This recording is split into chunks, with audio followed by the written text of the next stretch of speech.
Saio hau Nafarroako gobernuak diruz lagundu du.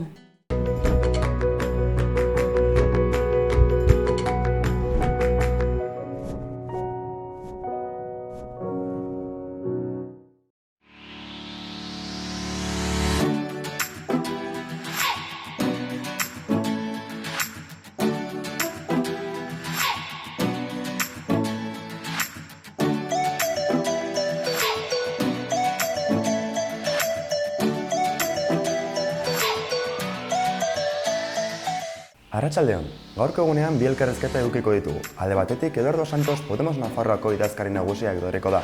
Eta bestetik, Askapena kolektiboko bi kideek euren proiektuak kontatzera etorriko dira. Baina orain, has gaitezen gaurko efemerideekin.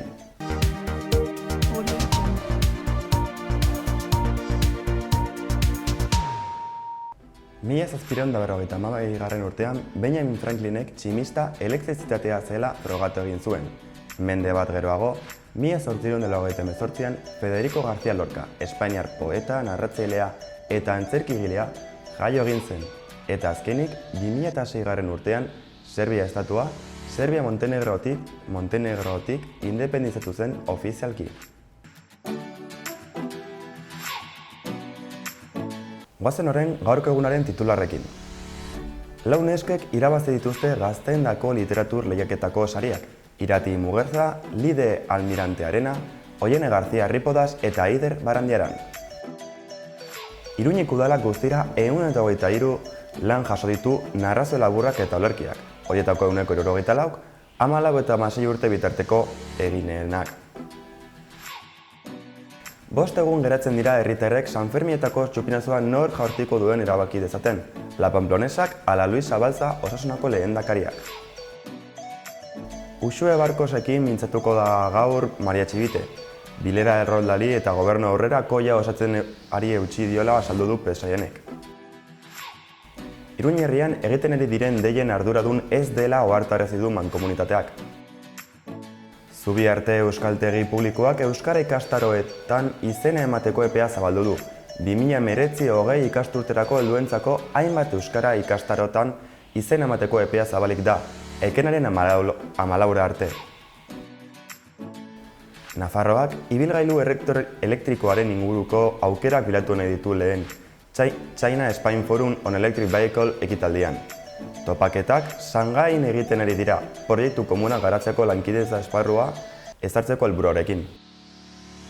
Gobernuak eta galar zendeak Kordobilako plana idazteko oinarriak finkatu dituzte. Modu horretan, hitzarmena sinatu dute Kordobilako goi-lautadako hirigintza garapenerako. Bertan, galar eta Iruñeko lursailak aurkitzen dira. Liceo Monjardineko ikasleek beren ikastetxearen inguruko inezkoen pasabideetan sortutako gune berriak margotu dituzte, hiriko lehen eskola igarobide segurua egiteko.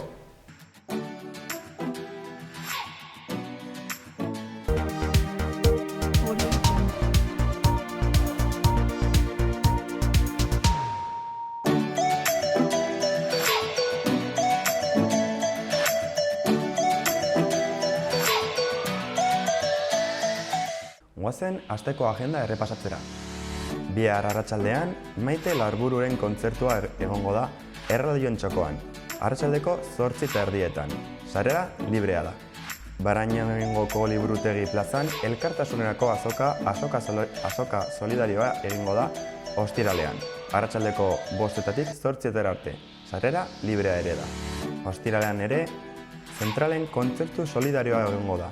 25 urte pobreziaren aurkako Nafar sarea egingo da. Arratsaldeko 8:00 sarrera librea ere da. Elortzibarko Euskararen eguna jaialdia ospatuko da larunbat honetan.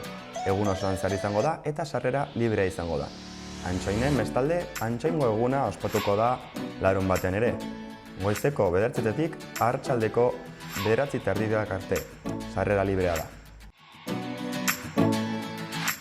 Goazen orain eguneko albiste nagusiekin. Etxoriko albisteekin hasiko gara. Igande honetan, Etxoribarren Gereziaren azoka ospatuko da. Bertako ekoizleekin. Kale animazioak, pilota txapelketa eta zozketak egongo dira bertan. Etxoriko festak hurrengo asteazkenean hasiko dira. Egitaragua udalaren webgunean kontsulta daiteke. Galarko zendeari emango diogu pasoa orain. Galarko udala helduak euskalduntzeko diru laguntzak eskaintzen ditu. Diruz lagunduko dira dagokion ikasturteko irailaren 1-tik ekainaren 30 arte egindako ikastaroen matrikula. Eskabideak ekainaren 1-tik ustelaren 31 arte aurkeztu beharko dira. Aurkeztu beharreko dokumentazioa udaleko webgunean ikusgai dago. Eguesibarrekin jarraituz, eraso sexista gabeko eta kontsumo arduratsua egiteren aldeko kanpaina aurkeztu du Eguesibarreko udalak, herrietako festak direla eta. Iruñako albisteekin amaituko dugu. Liceo Monjardineko ikasleek beren ikastetxearen inguruko oinezkoen pasabideetan sortutako gune berriak margotu dituzte hiriko lehen eskola igarobide segurua egiteko. Nafarroako gobernuak administrari laguntzaile izateko 126 lanpostu osaketa deitu du. Izena emateko epea ustelaren 5ean amaituko da.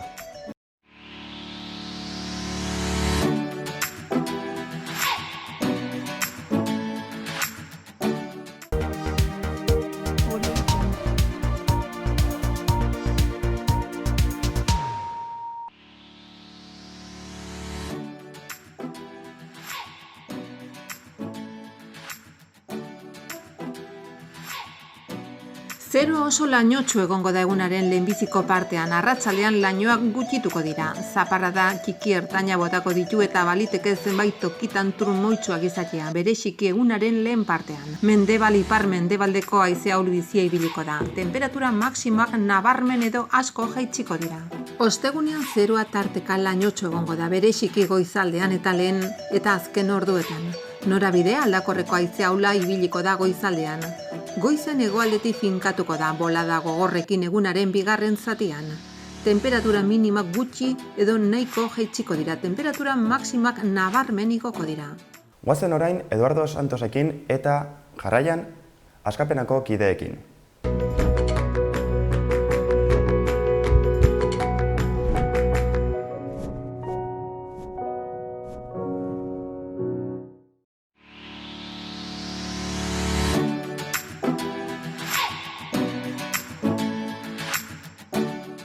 Arratsaldeon, gaurkoan lehen esan bezala, Eduardo Santos Podemos Nafarroako idazkari nagusiarekin mintzatuko gara, hauteskundeen emaitzei buruz. Kaixo, Eduardo, arratsaldeon. Kaixo, arratsaldeon, bai. Zer moduz? Ongi, bai. Primeran, hasiko gara, nahi baduzu? Hasi, nahi duzunean. Hauteskundeak pasa dira, emaitzak hor daude, errepasatuko ditugu pixka bat jende jakiteko, Navarra sumako gai eserleku lortu ditu, PSNek 11, gero dago 9 eserlekurekin, EH Bilduk 7, Podemosek 2 eserleku lortu ditu, eta azkenik izquierda ezkerrak eserleku bakarra lortu du.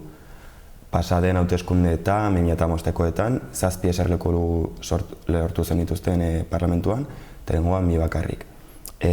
Hasiko gara orduan, aldetzen, zeintzuk dira edo uste duzu direla emaitzauen arrazio nagusiak? Bueno, lehenik eta behin, esan bezala, autokritika egitea da. Eta autokritika ez da bestei kritika bat egitea, baizik eta geure burua autokritika bat, ez? Nik uste dut oso emaitza txarrak direla, hasteko, ez? Partio batentzat 7tik 2 pasatzea ezin da eskutatu, nolabait porrota dela, eta porrota da, guk ez dakigu esplikatzen zer egin nahi genuen, eta kasu honetan ez dugu esplikatzen nola egin nahi genuen, eta ez dugu konbentzitu jendeari solventeak ginela, ez? Nolabait, gai ginen, esplikatzen ari ginen programa aurrera ateratzeko instituzioetan. Zergatikan oso iruditxarra eman dugulakot, oso iruditxarra. Nik esaten dut, eta gaizki esplikatu da, transfugismo kasu larri bat izan dugula parlamentuan. Guri dagokigu hori, zeren guk zerrendetan sartu genituen 4 pertsonoiek, baina demokraziari dagokion gauza bat da, baita ere, zeren hori ikusi egin dugu nola medioek ez dute ongi gure aburuz esplikatu. Zer gertatzen ari zen barneko gatazka besterik etzela bazirudien momentu batean, ez? Eta bertzaldetikan ikusi egin dugu nola batzutan demokrazia ahula da, ez? Nola funtzionatzen den parlamentu bat, nola arautzen duen parlamentuaren funtzionamendua, kasu honetan erreglamendua, hutsunez beteriko erreglamendu bat, ez? Baina izan da oso larria, oso kezkatzeko modukoa, guretzat oso kaltegarria, orokorrean jendean askatu da gutaz, jendeak beti arrazoia dauka, eta horregatikan izan dugu galera bat. Bertzaldetikan badaude bertzarrazoi batzuk, ez? Inguru testuarekin lotuta direnak, ez? Alde batetikan nola PSOEk orokorrean aurreratu egin zituen hauteskunde orokorrak, pentsatuz beraientzat ongi izango zela, haiek errentabilizatu egin dute guk bultzaturiko zentsura mozioan hor nintzen, ez? Eta gobernu politori, eta azken finean ongi joan zaie, ez? Uina oso altua izan da, eta PSN-ren mesedetarako izan da. Gure botuen kopuru handi bat PSN-era joan da. PSN-ek, kanpainan guztian zehar, zin egin du, nolabait, beste gobernu bat osatuko lukela, eta promesa horrekin, nolabait, oso emaitza onak atera egin ditu. Eta orain, kudeatu behar da, dena hori. Eta hor dago, ez? Nik ez dakit erantzuten dudan ongi orokorrean gertatu egin den, baina barneko mugimenduak hasteko eta kanpoko inguru testuak sortu egin ditu emaitza guzti horiek, ez? Esan duzu, uste duzutela, PSN-era bidatu direla boto... Maila handi batean, bai. Kontaketa egiten baldin bada, noski, badago nolabait, guri bozkatuko luken jendea PSN-eri eman diola botua. Eta laukoak ez du jaso. Hori beste hausnarketa bat da. Ez dut esaten arrazoia bat denik, baina hausnartzeko modukoa da baita ere. Laukoarekin jarraituz, laukoak uste duzu edo esango zenuke pasaden maiatzako hauteskundetara koalizioan aurkeztu behar izango zela, adibidez UPN-ek Ciudadanos eta PP-rekin jarraitutako koalizio ideia ikusita? Begira, asko kritikatu egin dugu Navarra suma hori. Gehiketa da oso arraroa ideologikoki. Alde batetikan dago UPN, betiko UPN, ederki ezagutzen dugun UPN, nolabait ahots batekin esaten duela gauza bat hemen eta bertza gauza bat Madrilen, eta ez du inolako problemarik PP-ren politika kaltegarriak sustengatzeko, eta austerizidioa, eta dena hori, ez? Bertzaldetikan dago PP, oraingo PP. Oraingo PP ez da Mariano Rajoyren PP-a, beste PP bat. Ultraeskuinarekin jolasten duen PP bat, nolabait, bueltatzen ari dena, akordio, demokraziak eraiki duen akordio erraldoi horretan, baina aurreago, ez? Nolabait, eta bestaldetikan dago Ciudadanos Nafarroaren estatusen etxaia amorratua da. Azken finean, haiek esaten dutena, Nafarroako gobernua bertan bera utzi behar dugu, foralidadea zer den ez dute ulertzen, ez dute ulertu nahi, ez dute ezer jakin nahi horrekin, eta barneko arazoak izango dituzte horrekin. Bertza gauza da, nola gehitu egin dituzte boto batzuk, esan ez, hemen badago alternatiba bat, haien buruetan, edo nazionalismoa edo gu, eta bildu egin dituzte Nafarroan eskuindar diren boto guztiak, zina horrekin. Kostea zein da barneko inkoherentzia hori, baina hori ikusiko dugu epe ertain edo luze batean. Hauteskundetara zu joan zaitezke polarizatzen horrekin eta esan ez, ni naiz alternatiba. Nik ez dut uste hain maitza honik atera egin dituzten. Azken finean UPN-ek bakarrik inoren laguntzarik gabe ateratzen zituen 23, 20 piko, Gero bazegoen igual CDN, gero bazegoen igual...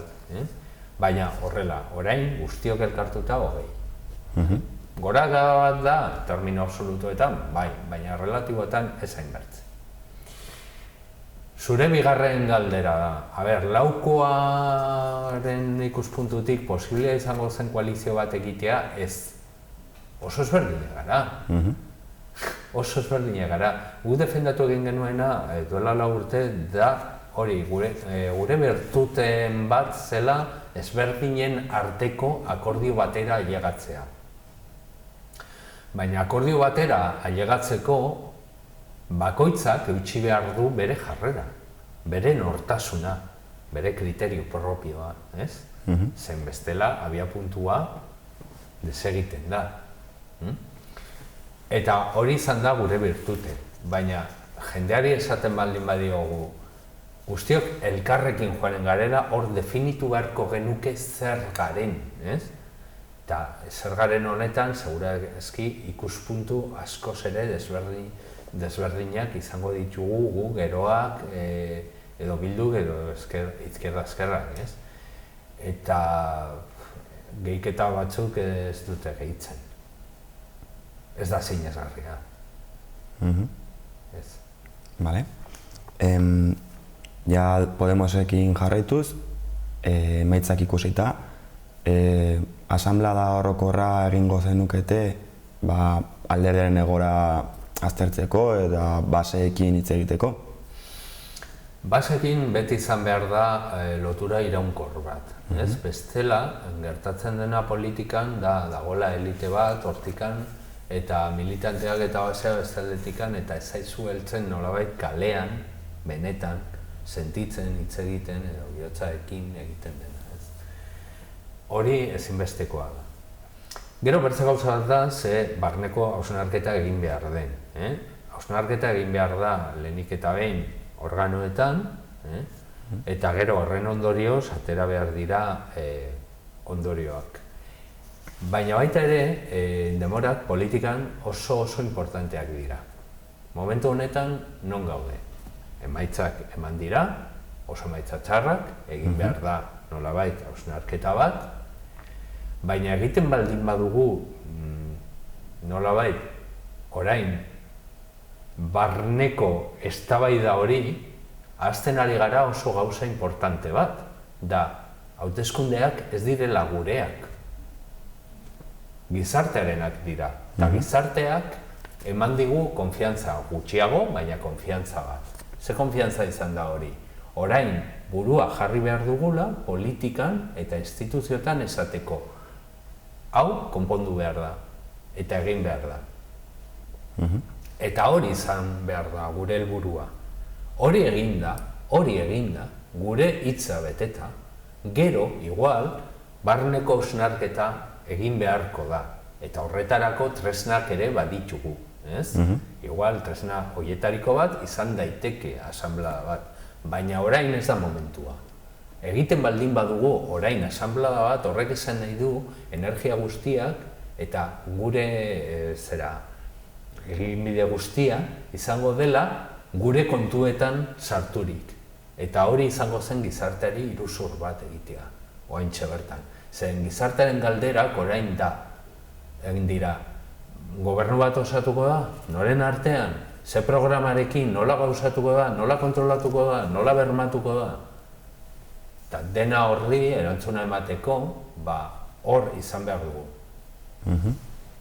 Gaurkotasunarekin pixka bat jarraituz, gaur hasi dira lehen elkarrizketak, PSN-ekin, eta gaur bilduko dira Gero Abairekin. Bihar bilduko dira zuekin, ezta? Bai. Elkarrizketa hauek, ikusita nola ikusten duzue panorama, edo nola petzen duzute joango dira elkarrizketak? Nik uste dut lehenik eta behin izan behar garela errealistak, ez? Podemos aldugu bi eserlekutxu.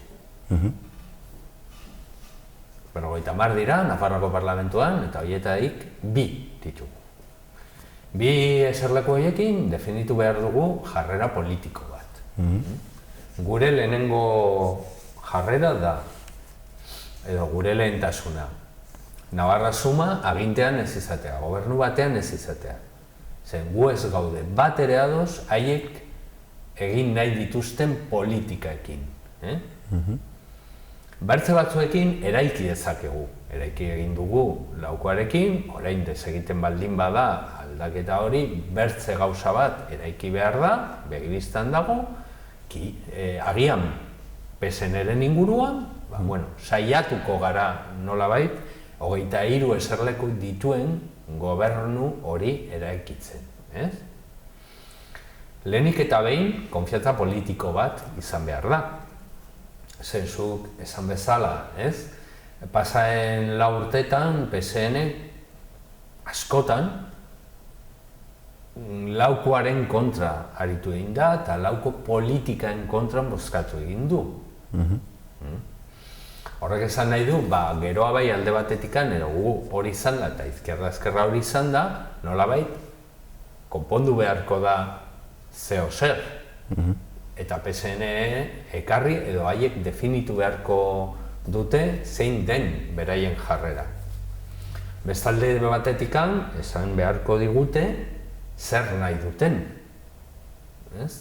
Eta horretarako oso importantea da elkarrekin egotia eta hitz egitea. Zen komunikatzen baldin bagara komunikabideen bidez, gaizki.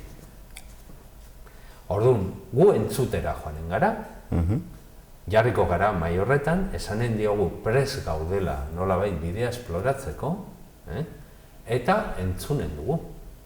Aber ze proposamena ekartzen diguten eta nola gauzatu nahi duten dena hori. Zen PSN-ari dagokio lidergoa izatea momentu honetan, eta esplikatzea haien partidaren inguruan nola eraiki nahi duten nolabait iraunkortasun edo egonkortasun politikoa. Gaia ez pixka eta aldatuz, lehen hitz egin duzu UPN-ren koalizioari buruz, garela tire dira, hori egia da. Eta komentatu duzu, ideia desberdinen arteko koalizio bat dela. Denok ikusten genuen, adibidez UPN, Ciudadanosekin aliatzea, ez dela ideia oso argia, batez ere Ciudadanosek, zu komentatu duzun bezala, daukan foroen kontrako ideia hori. Hala ere, garela tira dira. Zuk zer uste duzu, koalizioak baldintzatuko duela guztiz 4 urte hauetan egongo den politika, edo beraien artean ere ikamikak egongo direla? Nik uste dut nolabait ute elektorala izan dela, pixka bat. Ongi ateratzeko, igual, boto guztiak ekartzeko, eskuina mobilizatzeko, eta alde hortikan, igual izan da arrakastatxua. Baina, epe motzean begiratzen duten politikariak, azken finean,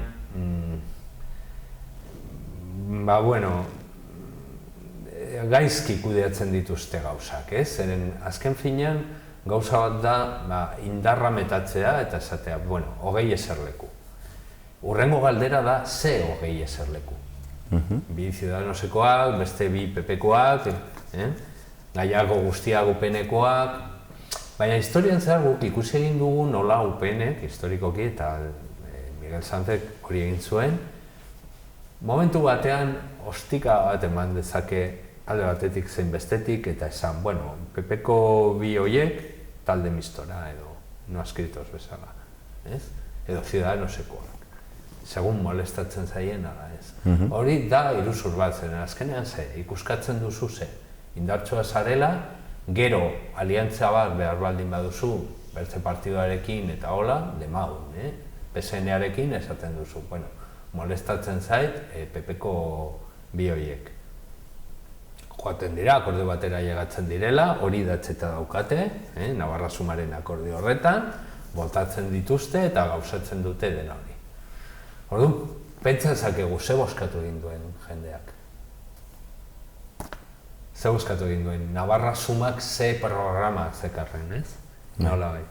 Autogobernuari begira, gizarteari begira, PP-arena, Ciudadanosena, UPN-arena, guztiona, aldakorra izan daiteke momentu batean edo bestean, Hori da, botoak biltzea eta gero botoekin nahi duzuena egitea. Hori da modu batez edo bestez iruzurra egitea, baina haiei dagokie esplikatzea, ez?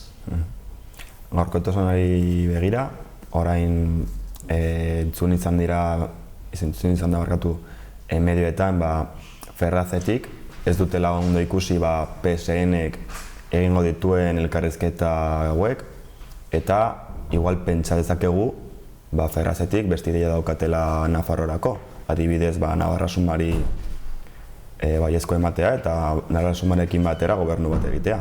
Zuk nola ikusten duzu Ferrazen erabaki edo iritzi hori?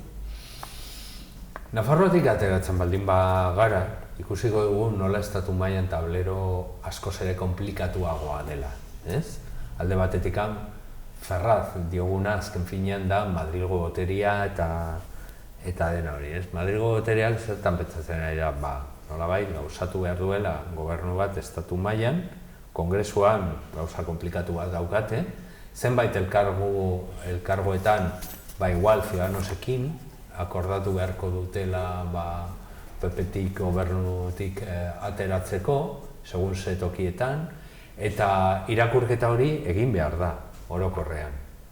Egin behar da orokorrean. Niretzat edo guretzat galdera da. Nafartarrei dagozkion gauzak Nafarroan erabakitzen dire, ala ez? Hor dago galdera. Hor dago galdera. Baina guri ez dagokigu hori erantzutea, bertze batzuei bai. Bertze batzuei dagoki hori erantzutea. Gu bilduko gara, hitz egiten dugu, eraikiko dugu konfiantza politiko bat, beharrezkoa baldin bada, jarraituko dugu bidea, baina azkenean galdera hori airean dago eta erantzun behar da. Lehen komentatu duzun bezala, PSN-erekin dakazutela bihar elkarrizketa. Hala ere, komentatu duzu, nola PSN-ek 4 urte hauetan lauko gobernua kritikatu du, aski eta zabal, ezagunak dira, hemerotekak daude, bideoak ere, nola zuen politika kritikatu izan du. Orain, emaitzak ikusita, bere ideia da gobernu progresista moduko bat lideratzea, bai geroa bairekin eta beste erdelderekin. Batzuk bai, bestak ez, ikusiko da. Zuk nola ikusten duzu iritzi aldaketa hau? Beira, hitzak dira. Azkenean, guk lehenago esaten genuen aldaketa. Eta nire hausnarketa askotan zer da aldaketa. Sedukia izaten duen aldaketa hitzak. Lau partio ezberdinen arteko akordio bat, hori zen aldaketa. Ezberdinen arteko funtzionamendu bat, bakoitzak bere pisoekin, bere programarekin, eta hori gauzatu egin zen akordio programatiko batean, ez? Zer da progresista? Ikusiko da. Nik esaten dut, PSN-eren inguruan eraiki behar da, ez? Nolabait gobernu bat. Baina progresista edo ez dakigu. Gero ikusiko dugu zenmotako politikak egiteko eraiki nahi dugun gobernu hori.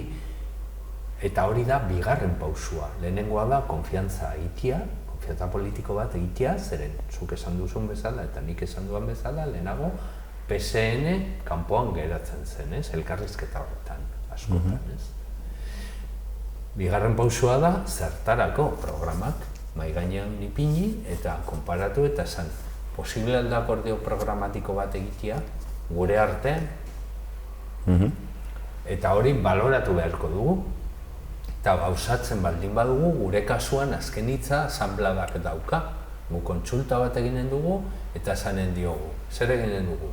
Bai, ala ez. Eta jendeak izanen du azken hitza. Bai. Ja, honekin jarraituz, komentatu da, bai medioetan eta debateetan, nola gobernu progresista hori, jendeak ezagutzeko, izango izateke adibidez, PSN-ek buruta, geroa bairen botoekin, Podemos eta Ezkerrarekin eta Bilduren abstentziarekin. Ideia hori komentatu da, Navarra Sumaren kontrako alternatiba bezala. Zuk zuek Podemos bezala, gobernu honen ideia alde bozkatuko zenukete edo beste ideia baduko zuten buruan. Bide luzea da.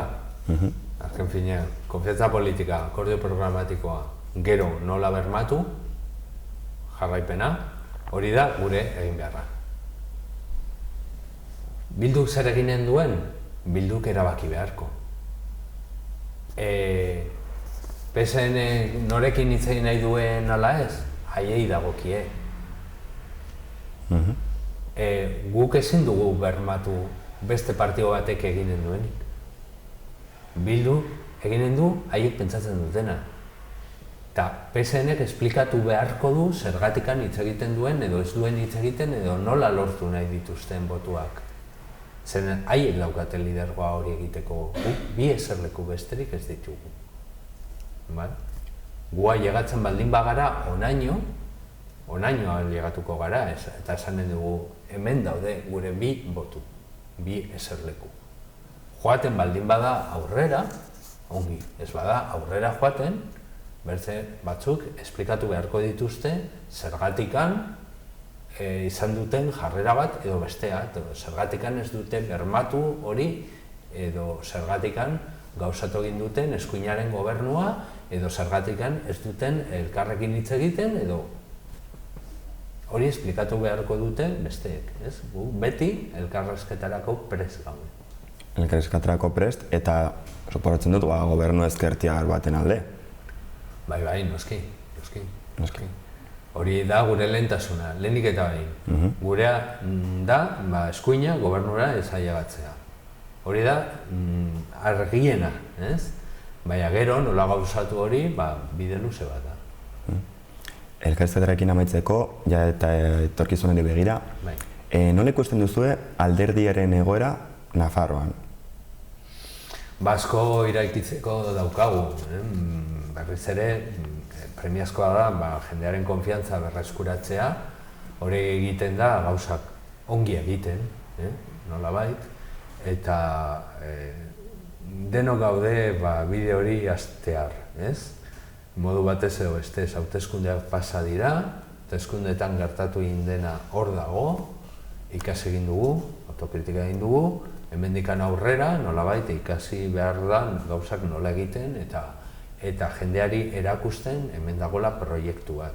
Guk uste dugu badagoela gizartearen sektore zabal bat,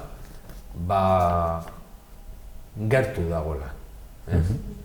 Eta gure jarrera gustatzen zaiela. Orokorrean jarrera politiko bat esan nahi dut, ez? Eta horretan lan egin beharko dugu. Eta ekiditu beharko dugu, eman dugun ikuskizun kaltegarria. Eta orokorrean ez dut esaten bakarrik hemen, baizik eta orokorrean. Bueno, lau urte luzerako ematen du. Bai, ni politikan sartu nintzen duela 4 urte eta ez dut denborarik izan arnasa hartzeko. Orduan, guretzat 4 urte izatea hori da opari bat, ez? Pentsatu beharko dugu, gauzatu beharko dugu, jarrera politiko bat erakutsi beharko dugu, eta aurrera. Ez dakizio zer gehiago egitu nahi duzun? Ez, nik uste dut dena airean dagoela momentu horretan, eta ikusiko dugu gauzak nola garatzen diren, eta pizkanaka. Ongi, bueno, Eduardo, mila esker etortzeagatik. Ez horregatik, Eta zorte hon. Bai, mila esker. Mila esker.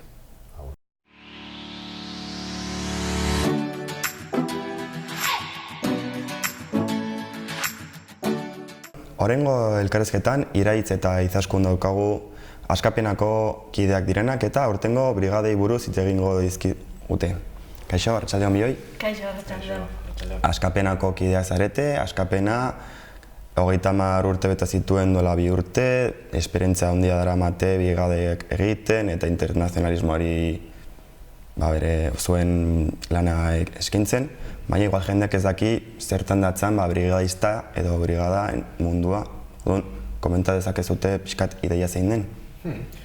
Brigadak, zuk ongi esan bezala, 32 urte hauetan, ehundaka, milaka esango nuke izan direla Askapenaren bitartez munduan zehar ibili direnak.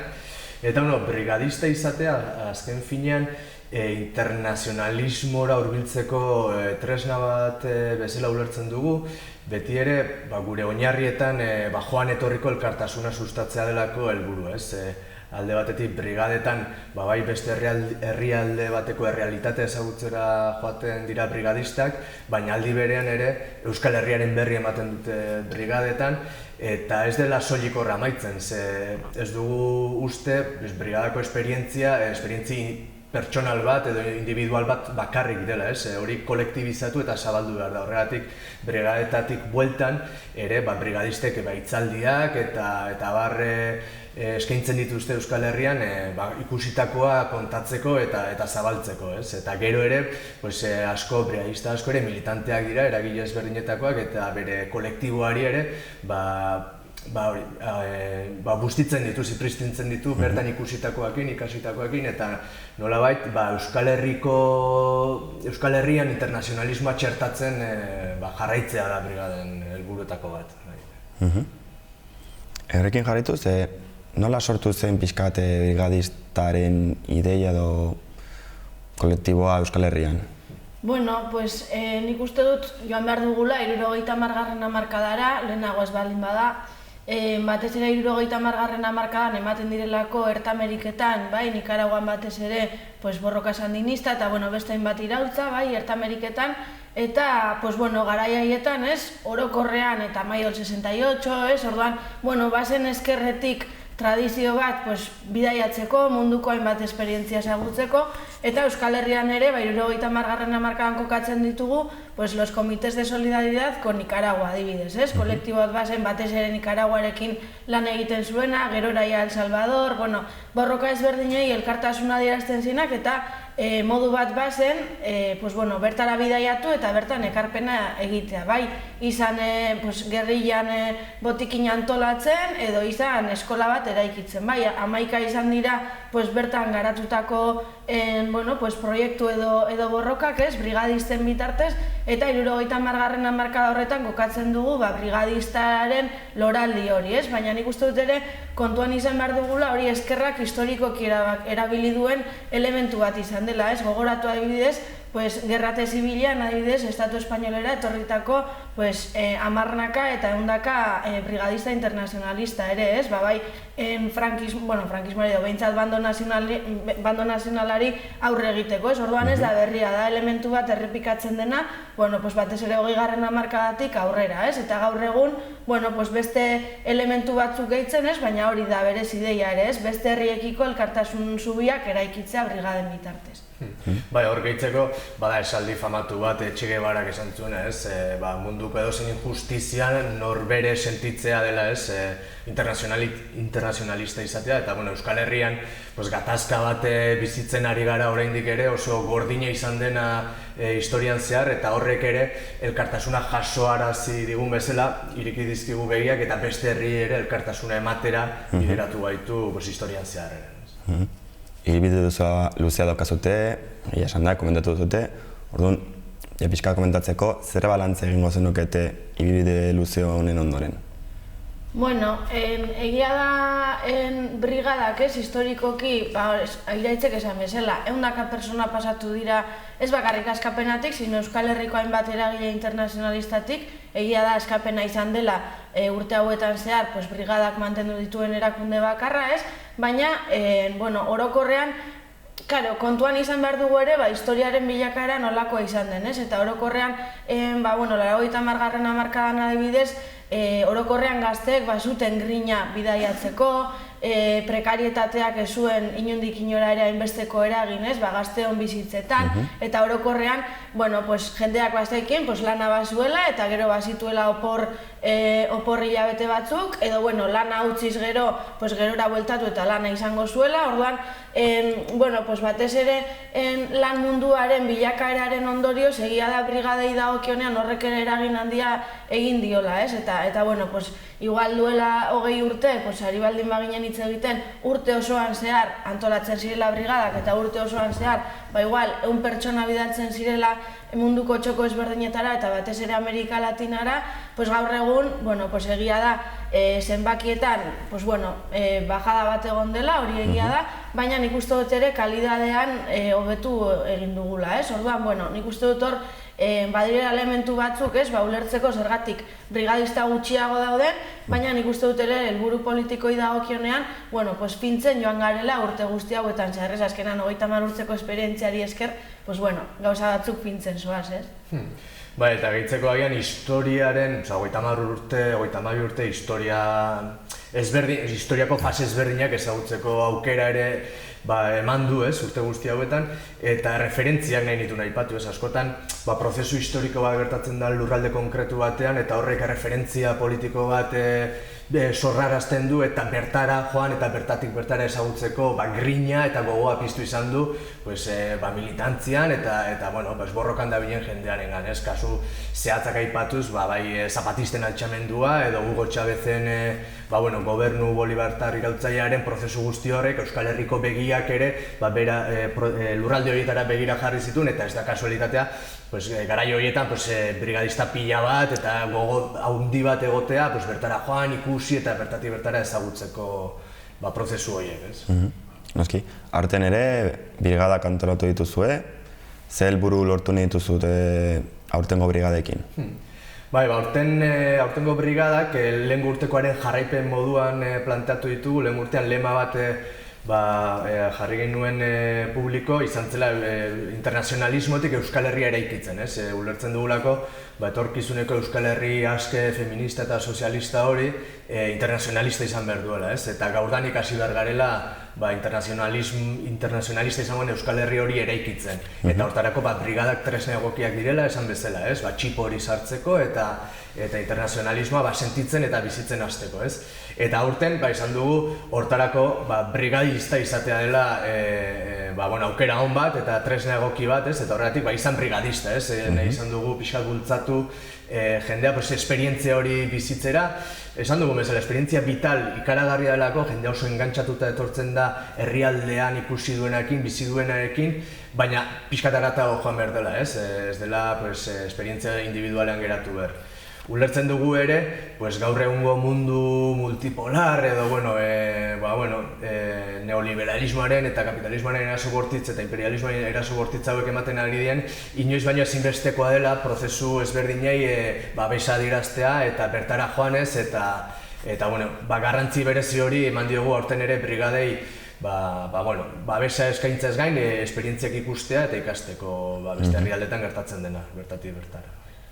Eta horri gehitzeko ere ez, egia da elkartasun zubiak eraikitzen ditugula ez, baina lehen iraitzek aipatu bezala ere importantea dela gainontzeko herrietatik Euskal Herrirako begirada bat ere zabaltzea ez, azkenean Euskal Herria herri borrokalaria da ez, eta gaur egun ere borrokan jarraitzen dugu, eta lau haizetara zabaldu behar dugu, oie txiko, 80. hamarkadan edo 1000. hamarkadan errepresio bortitza bizitu izan genuen, duela 4 egunera arte ez, baina nahiz eta errepresio hori bizi ez izan, edo behintzat hain bortizki bizi ez izan, borrokan segitzen dugula gure askatasunaren alde ez. Orduan, nik uste dut, bi helburu horiek ez, eta lehen aipatzen genuen joan etorriko elkartasunaren filosofia horren baitan, horiek dira helburu nagusiak, alde batetik, kanpora joan bertako ikusi eta gero hemen kontatu, eta gero batez ere aragoa zenean gurea ere kontatzeko eta zabaltzeko, bai. Aurten 3 gune edo kokaleku aurkeratu dituzute brigadak bidaltzeko, bata Latinoamerika, beste Europa, eta azkena Ekialde Hurbila. Zer dela eta aurkeratu dituzute leku hauek? Azken finean, askapenatik bai egiten dugun analizi batetatik abiatzen da, ez? Alde batetik, historikoki askapenak eta orokorrean euskal internazionalismoak abiaiala edo Amerika Latinako herrietako borroka ezberdinetatik edan du, ez? Eta historikoki harreman hori eta hartu eman hori egon badago, ez? Orduan, guretzako guztiz logikoa da, Bolivia, Venezuela, Brasil, Mexiko edo eta Argentina, Uruguaiko borrokak ezagutzen jarraitzea, ez? Orduan, hor badirelako hainbat eta hainbat referente, hainbat borroka emantzipaziorako bidean daudenak, ez? eta bai uste dugunak oraindik asko duguna bertatik ikasteko, Boliviako herri indigenak, Venezuelako prozesu bolibartarra eta bar, eta bar.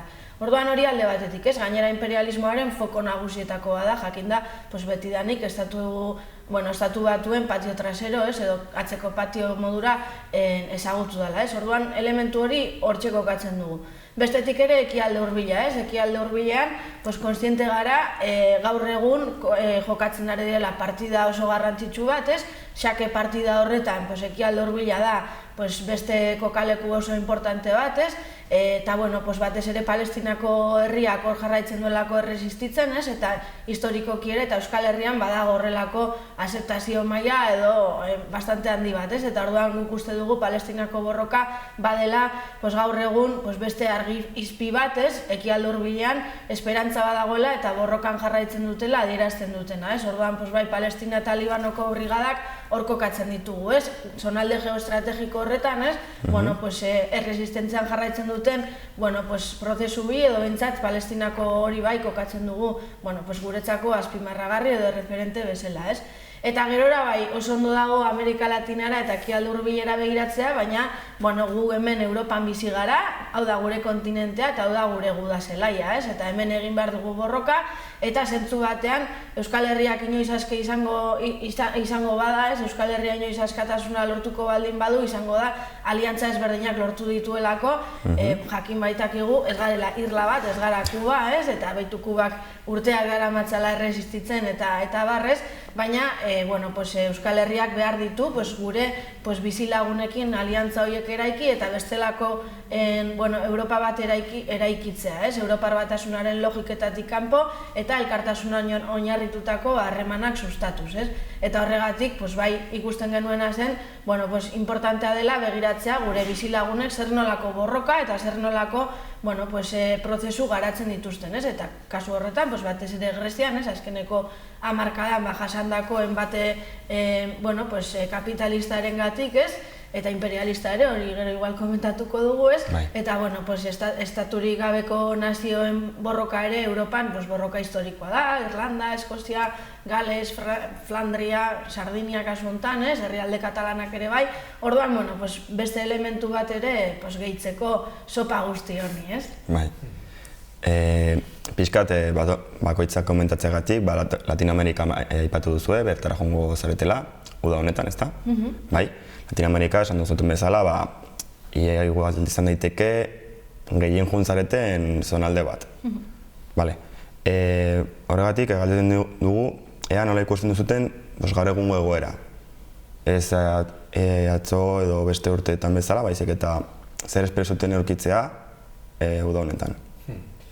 Hor askotan aipatzen da, duela markada bat edo, eta badaude liburu batzuk oso interesgarria denak, la dekada ganada, ematezunez Latinoamerikan, bai zetorrela aldaketa prozesu ezberdinak, iraultzaile ezkertiar progresista ziren hainbat gobernu, eta kontinentea bera ere bizi berritu zen, eta foko berri bat imperialismoari aurre egiten ari zena, gaur egungo argazkia ezberdina da.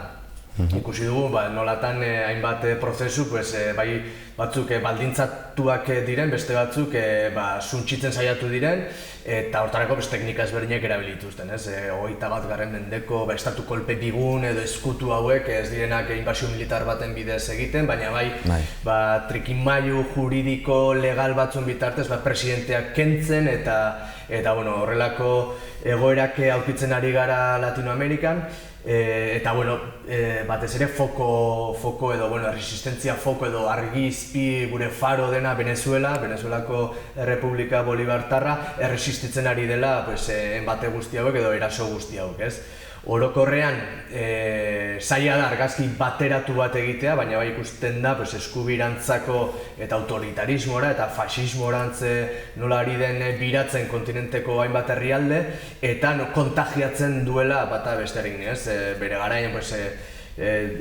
domino efektua aipatzen zen, Venezuela nolatan kontagiatu zuen gainerako herrialdetan ezkerreruntz edo aurrerakoia izan zitezken gobernuentzat, eta gaur egun argazkia bestelakoa da. Eta, bueno, salbuespenak izan litezke Venezuela eta Bolivia, izan dezagun. Mexikon ere aldaketa eman da, baina oraindik ikusteko dago zenbaterainokoa izango den aldaketa hori, edo bueno, gutxienez okerrera ez dezala egin espero dugu. Baina, bueno, bai beste kontinenteko beste herrialdetan, Brasilen ikusi da nolatan xenofobo fascista bat jarri den gobernuan eta baldintzak okertzen ari dira bertan. Argentinan ere antzeko egoera ikusten dugu, Ekuadorren ere ia 180 graduko bira bat eman da gobernuan eta bueno, beraien politiketan eta herrialdearen egoeran nabaritzen da hori. Brigadetan hori bera ikusiko dute, nahiz eta gero agian herrialdez herrialde joango gara pixkat aztertzen ze bidaia, ze realitatea topatuko duten herrialde bakoitzean. Beste foku bat edo beste egune bat non joango zareten, Europa da, Europan barna, Nigeria da, Grezia eta Sardinira joango zaretela, ezta? Batez ere, Grezia eta Sardinia orokorrean informatiboetan gutxi hitz egiten da berei buruz, orduan gutxi dakigu egoerari buruz. Zer motatako lanak egingo dituzute bertan, eta bertako egoera pixkat ere komentatu? Agian lehendabizi aipatu aurten berrikuntza bat izan duela, aurtengo brigada kanpainak eta udaberriko brigadak. Gero komentatuko dugu. Hori da. Orduan, udaberriko brigadak ere Europan kokatu ditugu, lehen itzaskunek esan du, askapena ikusi dugu gure guda zelai Europa dela eta bertako errealitatea hobeto ezagutu behar dugula, hori borrokatzeko eta horregatik ere brigada horiek antolatzearena. Sardiniaren kasuan, bai antzekotasun bat Euskal Herriarekin nazio zapaldu edo nazio ukatu bat denez, bertan agian ez dago Euskal Herrian bezala errotuta bere independentziaren aldeko mugimendu hori ez da zabala edo ez du horrelako prozesu historiko luze bat eman, baina badaude mugimendu oso interesgarriak alde batetik ikusteko, Europan bertan ere nola planteatzen diren borroka horiek, independentzia edo burujabetza eskuratzeko prozesuak, eta bestetik Sardinia bera nolatan Italiaren zabortegi bezala erabiltzen den, bertako bai energia, Sardinian produzitzen den energia Italiara saltzen dela eta gero berriro erosi behar dutela Sardiniarrek beraiek sortzen duten energia, hondakinak ere nolatan botatzen dituzten bertara, eta gero militarki ere base militar bat eta OTANen presentzia eta guzti honek suposatzen duena turismoari bideratu nahi duten herrialde batean nolatan baldintzatzen duen edo ez base militar bat egotea eta hondartza militar batean neguan maniobrak egiteko eta udaran eguzki hartzeko balio duela. Orduan, errealitate oso berezia eta konplexua dauka ere aldi berean Sardiniak eta oso interesgarria bertako esperientziak eta Greziarena aipatzeko. Bai, aipatzea ere herrialde katalanetara ere bagoazela, Europan kokatzen duguna ere, razones evidentes, batez ere prozesu independentistak utzitako ajeak, aztertzeko eta batez ere prozesu independentistak herrialde katalanen osotasunean, ez bakarrik prinsipatean, zer nolako eragin izan duen gainontzeko herri mugimenduekiko, eta nola sortzen diren sinergia horiek, Valentzia batean adibidez fasismoaren aurkako borrokak, zer nolako eragin izan duen adibidez, Valentziako Valentzian, komunitatean, eta horrek gero ere prozesu independentistarekin nolako logikekin funtzionatu duen, eta batez ere aztertzera goaz herrialde katalanetara, batez ere kupek agintzen duen herrietan, herri mugimenduarekin, zer nolako sinergia ematen diren, eta zer nolako kontraesan sortzen diren eta nola kudeatzen diren, hori Euskal Herritarron prisma batetatik oso interesgarria iruditzen zaigu azken finean hemen ere baditugulako hainbat eta hainbat udalerri, Berriozar adibidez, horrelako egoeratan topatu daitezkenak, eta interesgarria iruditzen zaigu Euskal Herritik hain urrunez dagoen herri batera joan eta ikustea bertan nola kudeatzen dituzten kontraesan guzti horiek, hizkuntzaren afera nola dagoen, printzipatetik kanpo eta bar. Gero Greziari dagokionean, Mediterraneoan dagoen beste herrialde super turistifikatua, Eta egia da, hori, duela hamarkada bat praktikamente garatzen ari dela izugarrizko borroka troikakin posatutako hainbat neurriri aurre egiteko, hor ere beste kontraesan bat, Bueno, kasu honetan Syriza alderdiari dagokiona, eta Syrizaren planteamendua hasiera batean troikari ezetz esan, eta bueno, zorra ez ordaintzearen aldekoa bazen ere, hori ikusi zen, presioak presio eta bar, azkenean ordaintzaren alde egin zuela, herriaren herriari men egin gabe, eta herriari kasurik egin gabe. Orduan, borrokaldi prozesu oso luzea garatu du Greziak azkeneko hamarkada honetan, eta oso interesgarria da ikustea, horrek alde batetik zerrunako desgaste suposatu dion herri mugimenduari batez ere, bestetik ere migrazioaren fenomeno guzti horrek nola eragin duen, Greziako herritar klasearengan, eta batez ere, nola gaur egun Greziako herriak jarraitzen duen egoten troikaren menpe eta jarraitzen duen izaten, beraiek esaten duten bezala, Alemaniaren kolonia berri bat. Orduan, badira hainbat eta hainbat elementu aditzera ematen digutenak, naiz eta estatu bat izan, hau ez da nazio zapaldu bat, edo ez da estaturik gabeko nazio bat, baina nolatan gaur egungo Europar Batasun honetan, naiz eta estatu bat izan, ez duzula inolako aukerarik zure burujabetza hori garatu alizateko. Orduan, Sardinia, Grezia eta herrialde katalanak, 3 herrialde oso ezberdin, 3 bai kokatuak Mediterraneoaren buelta honetan, baina elementuak konpartitzen dituztenak, baina realitateak ere oso ezberdinak ere badirenak, bai. Berez ere, komentatu duzun bezala, Udaberriko brigadak antoletu dituzute, pasaden apirilean egin zirenak, ezta? Bai, orduan, Parisera joan zineten, konte guztu dute pixka bat bertako esperientzia, nola izan zen? Alde batetik hori, ikuste genuen udaran kontzentratzea brigada guztiak segun zelekutan etzela egokiena, mugimenduko kideak ere oporrak izaten dituzte, eta orduan zailtasun batzuk izaten dira brigada batzuk antolatzeko garaian, eta jendeak ere Aste Santu inguruan bidaiatzeko aukera duen, beste ikuspegi batetik, beste garai batean bidaiatzea, eta nahi genituen bidaia horiek Europan izatea, denbora gutxikoak, erraz joateko, eta Parisko brigada antolatzen hasi ginen, ikusita, azken urtean esango genuke, azken aldian mintzat, izugarrizko mugimendu ezberdinak, fenomeno ezberdinak sortzen ari direla, horietako garrantzitsuena edo esanguratsuena jaka horien mugimendua da, eta ezker mugimendutik ere, segura asko hemen hegoaldean, Euskal Herriaren hegoaldean ez zaizkigunak iristen elementuak, ez dugunak gehiegi jarraitzen bertako errealitatea, baina iparraldetik asko jarraitzen dena, eta gure egozentrismo, hegoaldezentrismo hau pixka apurtzeko ere, Parisera joatearena, bertako errealitatea ezagutzearena, eta kasualitatea edo ez, maiatzaren lehena, Parisen bizitzearena hola sortatu zen brigadan, ez?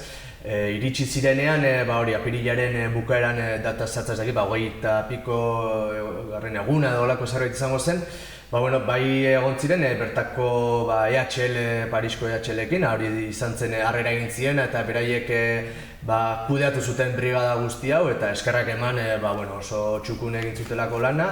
Eta hor kronikan azaltzen zuten bezala, bertako mugimendu ezberdinak ezagutu, ezker mugimendu ezagutu, askotan esan bezala ez ezaguna zelako hegoaldeko jende hontzat.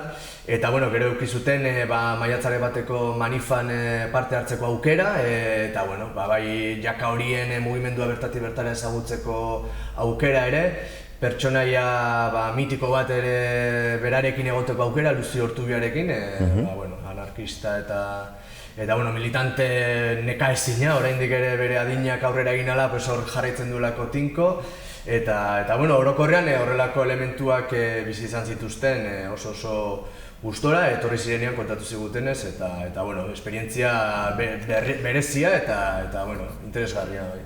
Bai, horri gehitzeko ere, Parisen, batez ere lan erreformari aurre egiteko borrokak ere ezagutu zituzten, azkeneko urteotan oso borroka bortitzak bizitu izan dituztenak, batez ere Paris aldean, sindikatuekin eta bar, eta horrek daukan B aldea esango dugu, eta da errepresioarena. Eta indar polizialek herritarren aurka izandako hainbat aktuazio edo jardunetan, badira 10 eta 100 zauritutako pertsonak eta eraildakoak ere, eta senideekin ere egoteko aukera izan zuten. Orduan hori oso aberasgarria zenez, senideen beste alde hori ikusteko, hemen ohituak gaude, presoen senideak eta barrez, mundu horretan, errepresioa termino politiko horietan, ebentzat gatazka armatuari lotutako terminoetan ulertzeko, eta ez hainbeste violentzia polizialarekin lotutakoak, horrek agian, 70. hamarkadakoak, ez martxoak 3 eta barrez, baina, interesgarria ere beste kontrapunto hori, Munduak gaur egun aldaketa nabarmenak ziurtatu ditu, batez ere autoritarismoari begira, eskuinak ere bere abantzea egiten ari da. Nola ikusten duzue jokatzen ari dela ezkerrak, ezker alderdiek jokatzen ari diren autoritarismo honen aurka? Gu internazionalista bezala eta eskapenatik behintzat bai egiten dugun analizia efektibamente bada eskuin muturrak eta fasismoak gorakada izugarria eman duela ez bakarrik Amerika Latinan Bolsonarorekin, Europa erdia daukago gaur egun, lehenengo indarraz baldin badira, bigarren eta hirugarren indarrak eskuin muturrak edo direktamente fasistak kopatutako espazioak dira, ekialde hurbilan ere, ISISaren fenomenoa ere hor zegoen dago, orain badirudi bigarren plano batean dagoela, segurazki imperialismoari ezaiolako interesatzen, ez? Baina, total, guk bai egiten dugun irakurketa da, evidentemente ez, badagoela autoritarismo arantzako, eskuinerantzako eta baldintza eta eskuide demokratikoen aurkako oldarraldi berri bat, ez?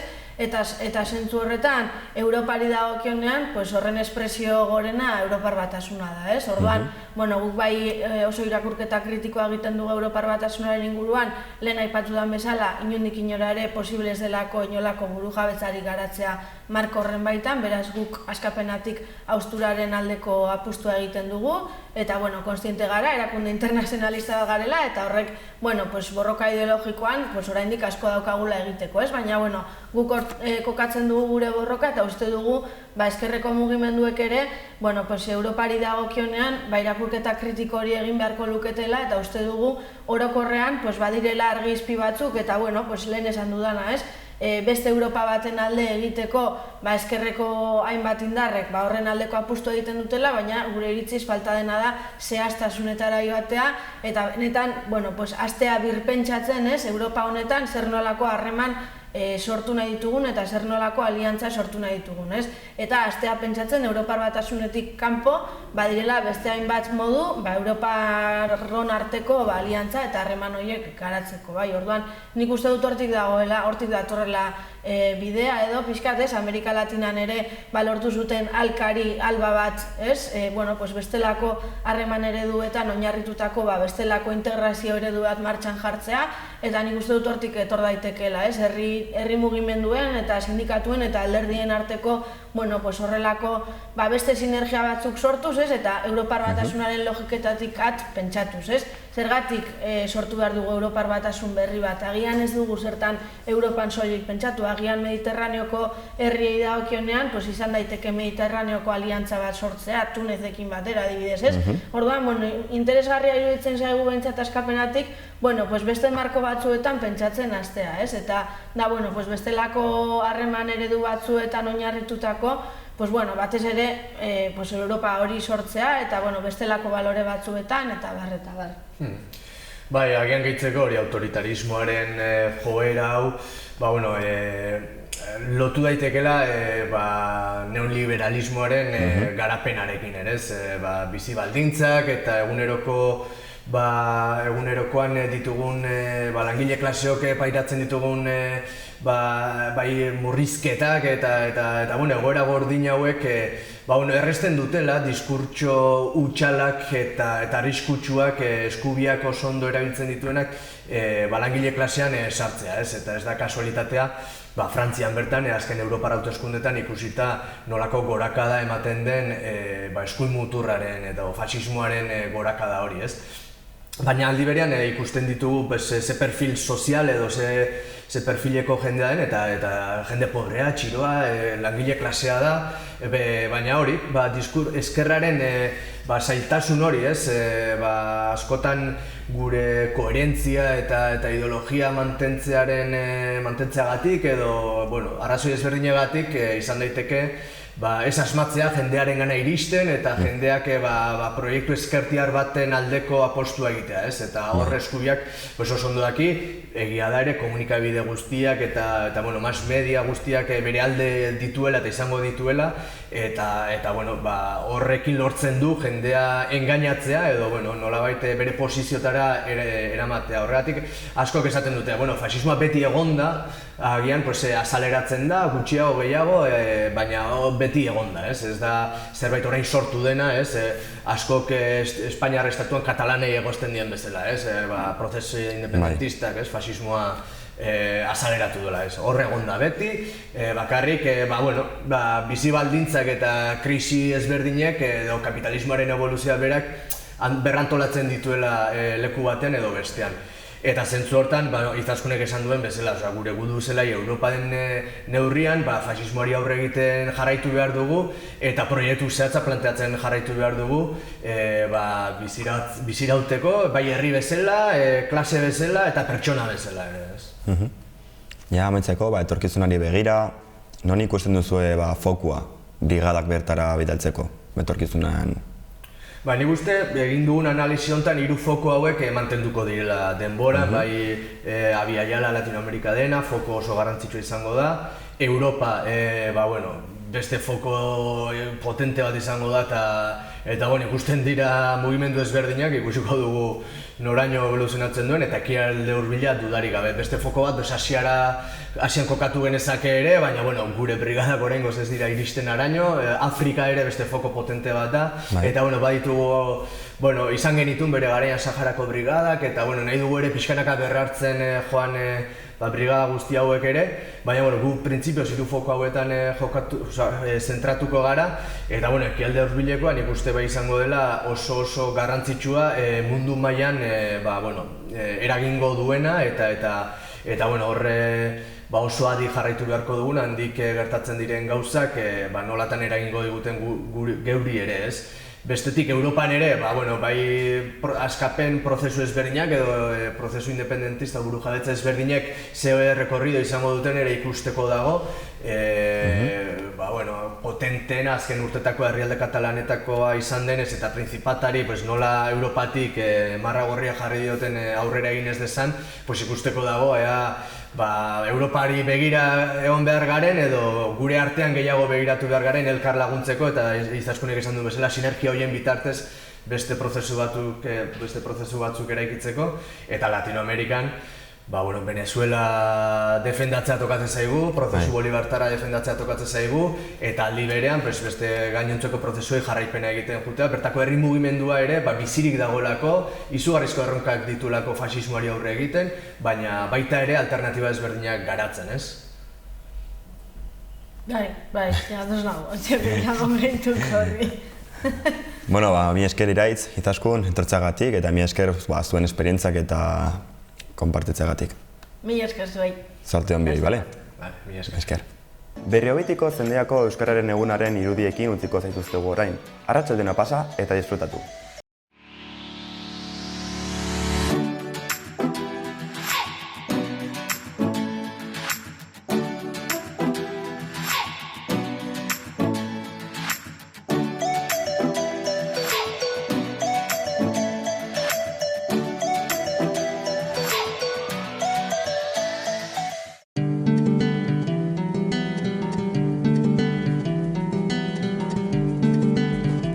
Saio hau Nafarroako Gobernuak diruz lagundu du.